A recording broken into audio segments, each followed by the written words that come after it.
Welcome to our applicant tutorial. My name is Lori Mitchell and I'm with a Common Grant application. And this is going to be a brief video showing applicants how to use our site to apply for a grant. Currently, you're looking at our home page. In order to apply for a grant, you'll need to have an account.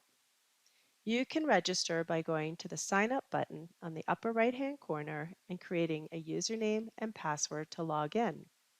You already have a username and password. Just click on the Login button, enter your username and password, and click Login. You'll land on the dashboard, and if you're ready to start your application, just click on Start Draft Application. Multiple grant makers use the Common Grant Application site to receive and manage grants, so you can scroll through the list, or you can type the grant maker name in the search box and click Search. I'm going to be applying to the Lawrence Foundation, so I'm going to click on Select Program next to the grant maker's name. There is only one program or application of the Lawrence Foundation. If there were multiple, they'd all be listed here with a separate Start Draft App button next to their name. So I'm going to go ahead and click on Start Draft App next to their grant application. I'm now in a draft application. You can see on the left-hand side there are tabs. These are the different pages I need to go through in order to submit this application. The first page of this application is the instructions page. So after I'm done, I can use the arrows to move right to forward or left backwards. I can also jump around by clicking on the tabs on the left-hand side. This page has an example of fields with red asterisks and no red asterisks. If a field has a red asterisk, it means it is required. I cannot submit an application until all the required fields are filled out and all the required documents have been uploaded. This next page has some examples of some different kinds of fields. For example, this field I need to select from a drop-down. This field is a text field allowing 1,000 characters. As I type, you can see the character count goes down, letting me know how many characters I have left. Spaces are included as characters. Some browsers allow you to grab the bottom right-hand corner of the text boxes and drag them to make them bigger. You can also cut and paste your answers from other programs.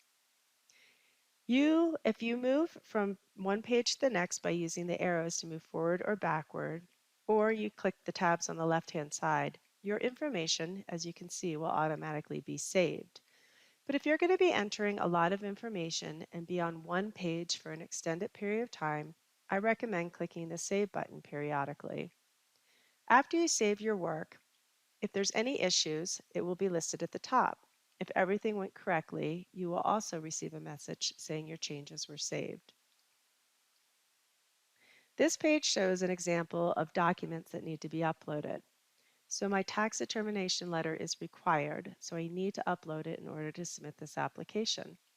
To upload this document, just click on the blue Upload button, find the file on your computer, click on it, and click Save, and it'll be listed here as uploaded.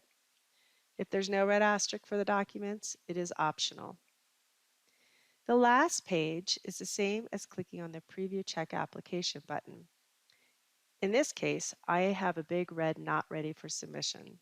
Clearly, I did not fill out all the required fields or upload all the required documents, so there's a reason table below.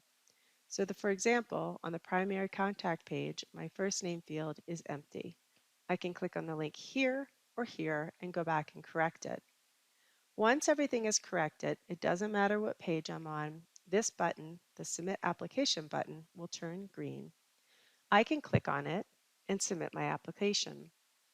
Once I do, I will receive an application number on the screen, letting me know my application was successfully submitted.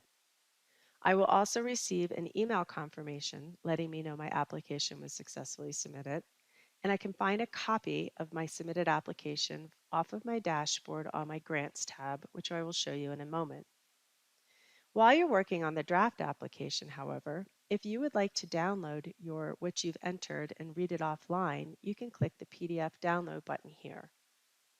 You don't need to finish this application in one sitting. Every page has a pause button. You can click Pause and pause out of the application, log out in the upper right-hand corner. When you log back in, you see you have a Resume Draft Application link on your dashboard and an Exit Draft Application link. If you click on Resume Draft Application, you go right back into the application on the page that you paused out of, and you can complete your application. If you clicked Exit Draft Application by accident, you don't lose any work, so don't worry about that.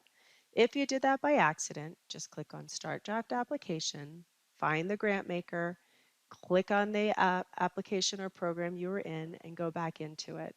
All your fields that you saved will be pre-populated with your answers, and you can finish your application.